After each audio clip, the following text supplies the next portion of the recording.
Makikita natin dito sa ating latest satellite images na itong mga makakapal na kaulapan na umiiral sa silangang bahagi ng ating bansa ay ang patuloy na epekto nitong shearline dito sa silangang bahagi ng Northern at Central Luzon. Samantala, ito namang mga kaulapan sa may Visayas at Mindanao ay ang patuloy na epekto ng easterlies. So dahil sa epekto ng shearline at amihan, makakaranas tayo ng mga pag-ulan sa malaking bahagi ng Northern and Central Luzon, pati na rin itong eastern sections ng Southern Luzon area. Samantala, itong easterlies naman magdudulot ng mga pag-ulan ngayong araw sa nalalabing bahagi ng Southern Luzon at malaking bahagi ng Visayas at itong northeastern portion ng Mindanao.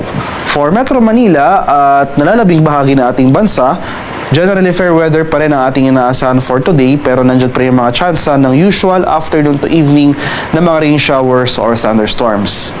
At sa kasalukuyan, wala pa rin tayong minomonitor na low pressure area at nananatiling maliit yung tsansa na magkaroon tayo ng bagyo sa mga susunod na araw.